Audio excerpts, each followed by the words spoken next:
Mind Shift Power Podcast. This is Mind Shift Power Podcast, the #1 critically acclaimed podcast where we have raw, unfiltered conversations that shape tomorrow. I'm your host, Fatima Bey, the Mind Shifter. And welcome, everyone. Today we have with us Matthew Stafford, and he is out of Florida in the United States. He is the managing partner at Build, Grow, Scale, and he has a personal story of becoming that I'll let him tell you. So how are you doing today, Matthew? Doing great. Thanks for having me. Thank you for coming on. Now, briefly tell us your background and some of the things you've accomplished. Yeah, so I've been an entrepreneur since I graduated college. I actually purchased the business of the gentleman that I was working for right out of school and built that into a commercial concrete company that had about 25 employees. We were on the road about 200 days a year, traveling all over the country, pouring concrete for big box stores like Walmart, Menards, Lowe's, Home Depot, a couple of other large chains. And I did that for about 23 years and kind of stumbled into the e-commerce world through an event that I went to that was put on by Tony Robbins. And the last 12 years have been pretty much solely focused on e-commerce alone. And in that period, we've worked as a store owner. I've sold about $15 million worth of t-shirts in the first 3 years that I did it. And then I started helping other people optimize their sites. And that's the business that I own now is Build, Grow, Scale. And we've worked for Discovery Channel, Scientific America, Mark Cuban companies, and other ones like that. But what I really enjoy is we've helped over 1,000 store owners actually create successful e-commerce stores. Some of them, I think 27 we're at right now that have hit the $10 million mark, and about 150 or 160 that have hit the $1 million mark. That's awesome. So what you do at Build, Grow, Scale right now is you help entrepreneurs and existing companies with e-commerce, correct? Yes. Yep. Learn how to increase their conversion so that they can have a profitable store and build their dreams. Yes. Yes. And that's important to note because, again, this show is for teenagers. Just because a company says we made $3 million last year, they may have spent $4 million. It doesn't mean they were profitable. Yes, exactly. So tell us, why did you get into entrepreneurship? Yeah, I think my answer today is different than it would have been if you asked me 10 years ago. 10 years ago, I've always been driven, and I thought the reason was, I just wanted to be successful. And what I realized in the last 5 or 6 years, I've built a whole lot of successful companies and never felt successful. And so I still felt broken. And for me, I realized that I would build something and get it working very well and then find a way to sabotage it or get rid of it because of the fact that unconsciously, I didn't think I was worthy of it. I understand that self-sabotage, that used to be me too. And I get that. I really, really get that. I think a lot of entrepreneurs go through that because it does seem to be a fairly familiar cycle of, the first couple ones that you do aren't typically when you hit the one that sticks. And I think a lot of that has to do with being self-employed is really it's a inner game because you're always looking for ways. It's always teaching you where you're not showing up, how to get better, what you have to do to be good enough to compete in business. And in order to do that from a healthy perspective, it takes a little bit of practice. Yeah, I think that it requires practice and mistakes if all I told you about were the successes, you would think that that's all it took in order to be successful. But I find that the more I talk about the mistakes, there's actually a lot more learning lessons in those. Mm-hmm. And every entrepreneur will go through them at some point in their journey. Absolutely. So you said you got into it because you had feelings of unworthiness, and that hindered you early on. Yes? Yeah. Yes. Where did the difference happen? I was at an emotional intelligence event Oh. where they had you there for a Thursday, Friday, Saturday, 3 weekends in a row. And they took us through an experience where we had to act out our father and mother. And Oh. just to be vulnerable, I grew up in a very violent household. My father was extremely abusive to the children and my mom. And so I always thought in my mind, the reason why I struggled with those feelings and relationships was because my parents said, I love you, but then we got beat. And so I thought I just had this weird view of love. And when I went through this emotional intelligent weekend and we had to act out our parents, Mm. um, I acted out my father first, acted angry and pretended like I was slapping the person. And then when it got to having to act out my mom, I actually turned around and faced the wall that was right behind me. And I had a conversation that was, it was the aha moment for me. I was like, oh, this is weird. My mom never hit me. And then I said, oh, and my mom never played with me. And my mom never took me anywhere. My mom never. And I realized right at that moment that the reason I struggled and felt that way was because I had never developed a healthy relationship with my mom. And it took you a long time to recognize that.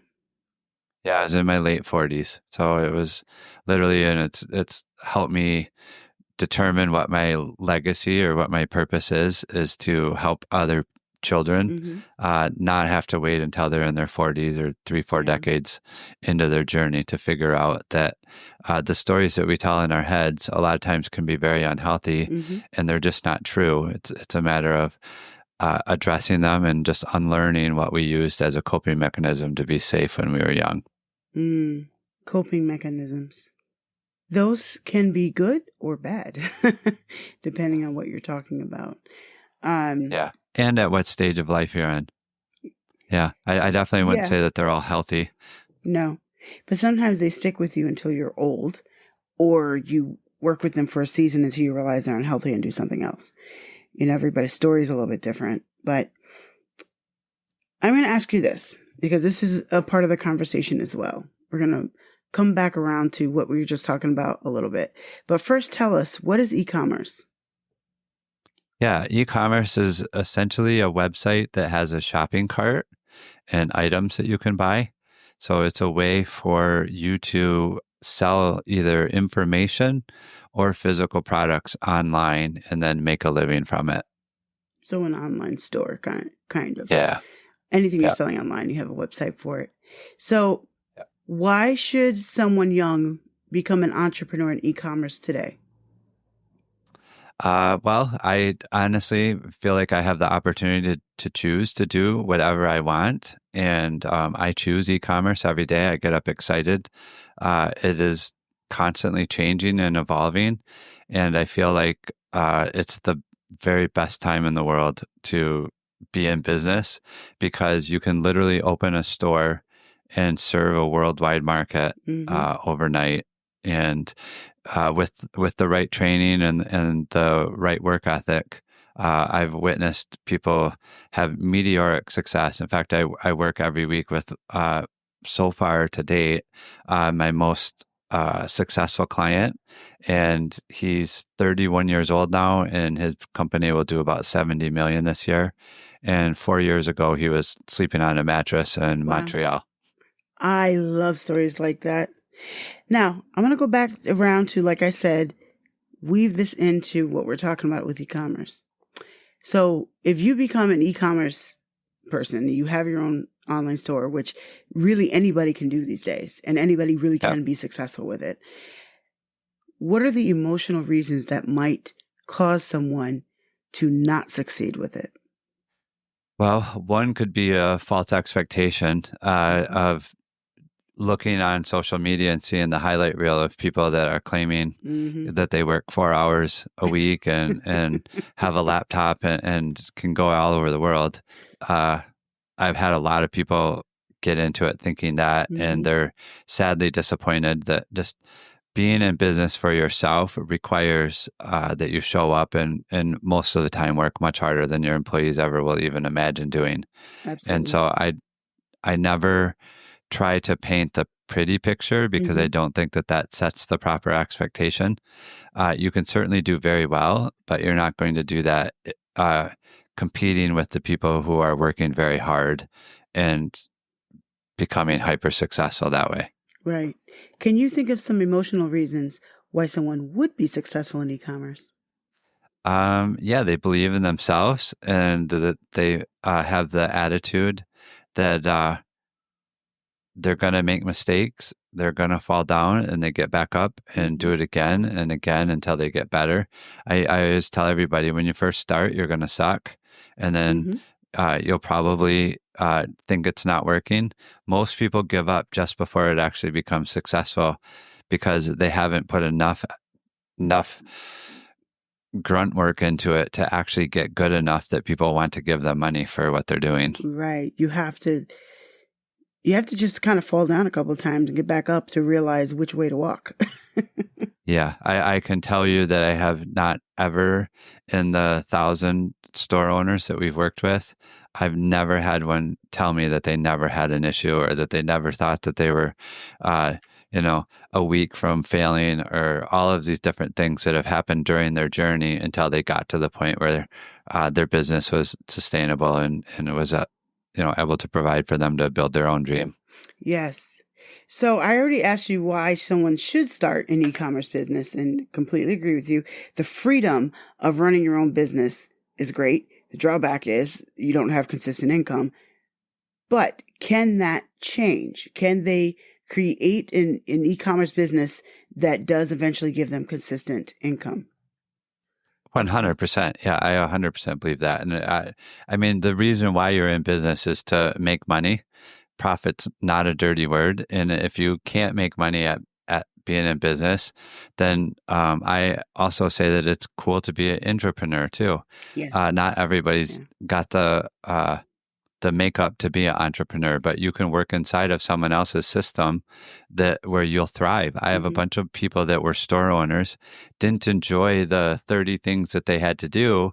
We now run an agency that helps people optimize their e-commerce store. So the thing that they were really good at, we have a bunch of clients and they can help them with that one thing that they love doing every day. And they don't have to run an entire business, but they can just be very good at what they do or what they enjoy doing. How should someone, a youth who says, you know what, maybe I should try an e-commerce store, how should they go about choosing what their thing is that they're selling?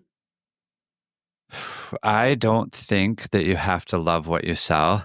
Okay. I just think you have to love the process of figuring things out, being a problem solver, and being willing to show up every day and work.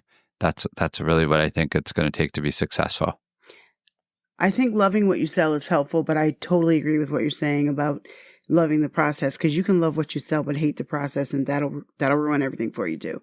Yeah. In fact, my most successful client ever that I was talking about earlier, um, he had been selling the products that he sells for 2 years before he had ever even ridden in a truck that used those products.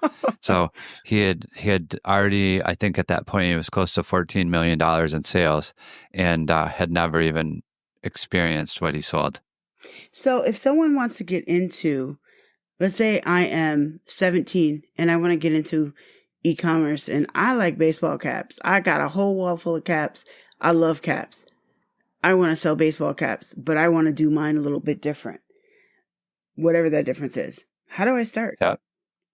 Um, there's a lot of free resources. I really think that I agree with Tony Robbins. It's not how many resources you have, it's how resourceful you are. Amen. Yeah. And YouTube, our blog, all of the things, like we don't really work too much with startups. We work with people that already have an established Oh, business okay. and increase it and grow it. But we put out all kinds of information for people just starting so that they can build with a solid foundation right from the very beginning, understanding the optimization principles so that eventually they can grow the store to the point where we could work with them. So there's lots of free resources. There's YouTube with the LLMs like ChatGPT and Google's Gemini. There's zero reason Right. why you can't have the resources if you're resourceful. Google AI Studio is something I'm very, and Claude, and I actually like Copilot too. There's a lot of different AIs. I use ChatGPT a little bit less actually, but there's a lot of different AIs out there that are just phenomenal at helping you, and all of them, They're literally the world's smartest assistant. they If literally you look are. at them to do the work for you, then you're probably gonna not get great results. But if you treat it as an advisor or like a coach or a mentor, Yes. and you tell it the result that you're looking for, Yep. it will help you. And we use it every day. I am a living witness to that. It has helped me a lot. I definitely Yeah, can. And as I've watched it with. Oh, go ahead. go ahead. I was going to say I've watched it with several of our very successful store owners, and it doesn't necessarily, they're not using it to eliminate people. They're using it to make the people that they have a lot more quality output and Mhm. a lot more resourceful. So let me ask you this. I'm 17. I love my caps. And I just started my online store called Caps and Things. And nobody's buying. And it's failing. And I put all this money into it, even if it's drop ship. Okay, maybe I put some money into it. But what do you do when it fails? When you start your business and it doesn't go as planned, what do you do? I'm going to say plan on that. Plan on it not going as planned. Uh, Again, like we were talking about a little bit ago, when you first start, you're not going to be good at it. And you have to remember, you're competing with other people who've been doing it for a while. Yeah. And so there's a lot of examples of how to do it correctly. And if you're willing to just keep trying, the people who just keep trying, they always make it. Like they just never fail. If that's not the option going in, that you'll figure it out, whatever it takes, I believe that you can't fail. The only way you can fail is if you quit. Right. You got to stop trying. That's the only way you can fail. So when someone is feeling like a failure, because that does go with the territory. Everything's not going to work the first time. Does that diminish who they are as a person? No, absolutely not. I truly believe that the stories that we tell have a lot to do with when we were growing up as to whether we feel like we're good enough or if we're capable. And to be honest, even when I wasn't failing, I was doing very well in business. I still felt like that.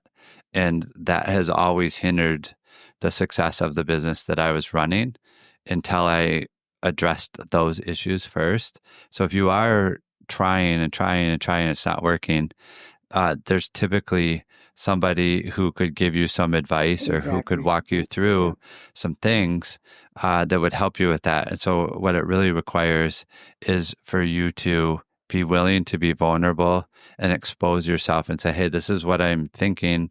This is what I'm trying. It's not working. And I've never not been able to find a mentor that wanted or that didn't want to share what they did to be successful. We understand the journey and how hard it is. And when someone reaches out and asks for help, I do all kinds of calls like that and try to provide value in the attempt to get them to the next step. Now, there's only one way of doing everything to be successful in e-commerce, right?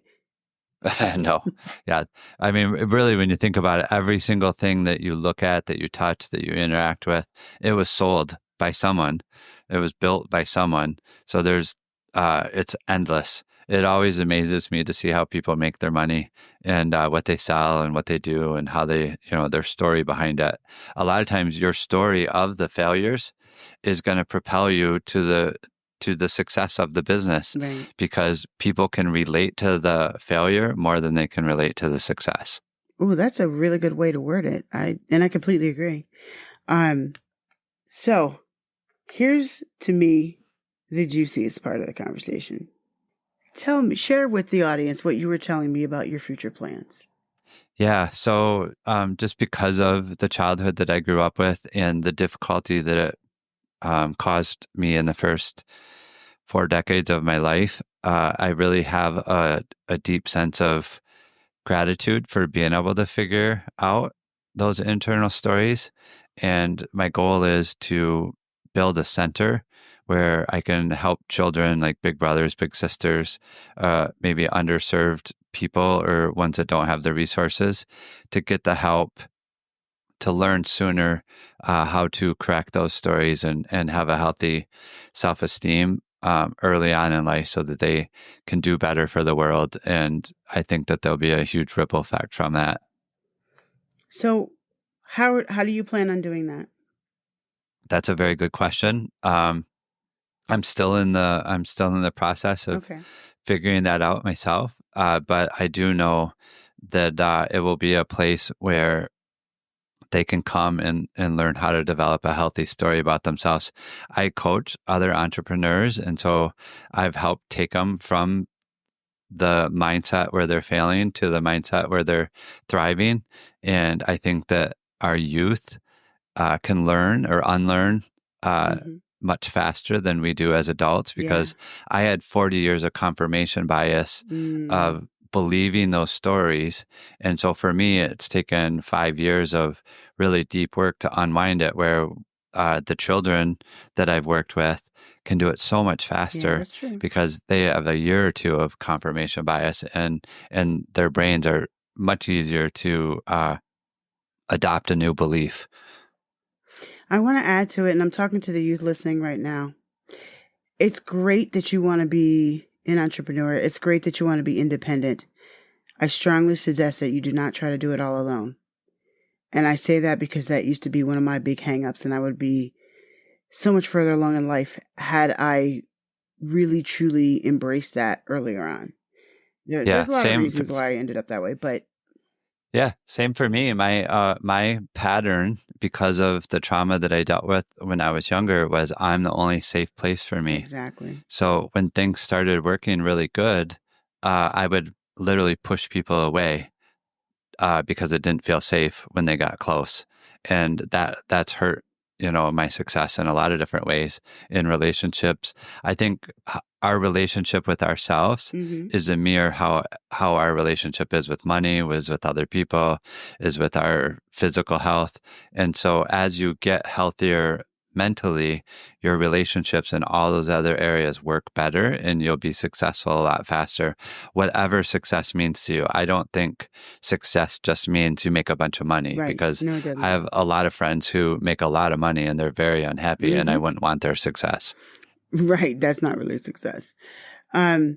So with this vision that you have, if people have ideas for you on how they can help, can they contact you? I would love that. I truly believe that um, I went through an experience probably a year ago now. I was at a conference and the guy asked the question. He said, I've always thought of myself as being very smart and successful. He goes, but then I started looking at other people that are way more successful than me. He said, what if I changed that mindset to what if I wasn't smart? Then all of a sudden now everybody's ideas, I'm open to other people's ideas. And since I've done that, I've had a lot of people have really good ideas that they probably shared with me lots of times that I wasn't even aware of Mm-hmm. when I thought I was smart. And so I believe that lots of people will be able to give me good ideas to help make this come to fruition a lot sooner and be more impactful. Yes. So I'm going to say to listeners right now, if you have ideas, you heard his desire and his idea. If you have a way that you can help him, and I do mean anything at all, it could be you have an expertise in a particular area, you could loan your expertise to him. It could be money, it could be things. If you have any way that you think you could help him, his website will be in the show notes. Contact him and have a conversation. I love to support people that are actually trying to do something for our youth that helps them in a really deep and genuine way. So I'm hoping that, the whole world is listening right now and can see what they can do. I was just going to say, yeah, I definitely feel like we're put here on the earth to make it better for the next generation and have an impact. And we typically do that from pain to purpose. So the pain that we went through and endured and learned how to navigate, we can help other people not have to go through the same thing. Yes. One of the worst feelings is feeling like you're alone and you're the only one who's gone through and suffered through what you've gone through. And that is never, ever, ever, ever actually true. The problem is not enough of us are opening up. I think social media promotes that too, just from the standpoint of, the youth is so used to seeing everybody else's highlight reel, but yet they still feel the inadequacies and their flaws. And so they're comparing their worst self with everybody else's best self. And mostly fake self. Yeah. And it just accentuates where they feel like they're failing when truly they're not. I agree. So before we go, I want you to speak to the youth of the world. What advice do you have for them today? I genuinely think you're our future. And so ask questions of people who have lived longer. Yes. I know when I was that age, I wish I would have done that more because I did. I had the mentality of, I can figure it out myself. And the truth of the matter is, I've always figured out things better when I collaborate and had more impact when I didn't try to do it on my own. So tell the audience, where can they find you? Yeah, my website is buildgrowscale.com and my email is matt@buildgrowscale.com. Feel free to reach out by email if you think I could support you. I'd be happy to, and look forward to, helping some of the listeners. Well, Matthew, thank you once again for coming on. Thanks for having me. And now for a mind-shifting moment. Today I'm going to do something a little bit different. Instead of me making a statement at the end of the episode to help shift some thinking, I want you to mind shift me. I want you to tell me what you're thinking. What did you get out of this episode? Was there a moment that really hit a spot for you? Are you thinking about becoming an entrepreneur and this kind of pushed you a little bit more? What did you get most out of everything that Matthew said? He said a lot. I want you to go to fatimabay.com, go to the podcast page, and send me a message. What mind shift happened for you? Or how can you shift my thinking about this podcast? Go to fatimabay.com, go to the podcast page. Thank you. You've been listening to Mind Shift Power Podcast. For complete show notes on this episode and to join our global movement, find us at fatimabay.com. Until next time, always remember, there's power in shifting your thinking.